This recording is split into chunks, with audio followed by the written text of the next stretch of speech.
2002ஆம் ஆண்டு இந்திய நாட்டுடைய ஜனாதிபதி தேர்தல் ஏபிஜே அப்துல் கலாம் அவர்களுக்கு அனைத்து இந்திய அண்ணா திராவிட முன்னேற்றங்களை ஆதரித்து வாக்களித்து வெற்றி பெற செய்து திமுக பேசுறாங்களே, சிறுபான்மை மக்களுக்கு நாங்கள் துணை இருக்கின்றோம், சிறுபான்மை மக்கள் நாங்கள் தான் பாதுகாவலர் சொல்றாங்க.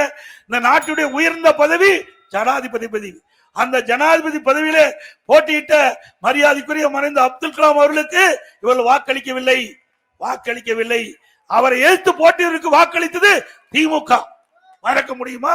அண்ணா திமுக இந்த நாட்டுடைய உயர்ந்த பதவி ஜனாதிபதி பதவி. அதற்கு வாக்களித்த அரசாங்கம் அண்ணா திமுக அரசாங்கம், அண்ணா திமுக எம்எல்ஏ, அண்ணா திமுக கட்சி.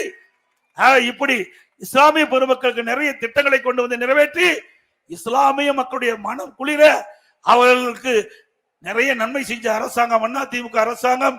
தமிழ்நாட்டில் 30 ஆண்டு காலம் ஆட்சி புரிந்த கட்சி. அந்த காலகட்டத்தில் மத சண்டை கிடையாது, ஜாதி சண்டை கிடையாது, சிறுபான்மை மக்களுக்கு அரணாக பாதுகாத்த ஒரே அரசாங்கம் அண்ணா திமுக அரசாங்கம். அதே சிறுபான்மை மக்கள் உணர வேண்டும். நாங்கள் வாக்குக்காக இதை கேட்கவில்லை.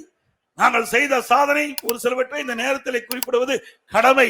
வேண்டுமென்றே திட்டமிட்டு உங்களை ஏமாற்றி நாடகத்தை அரங்கேற்றி உங்களுடைய வாக்குகளை பெறுவதற்காக இந்த ஸ்டாலின் மாடல் அரசு தந்திரமாக பேசி வருகிறது.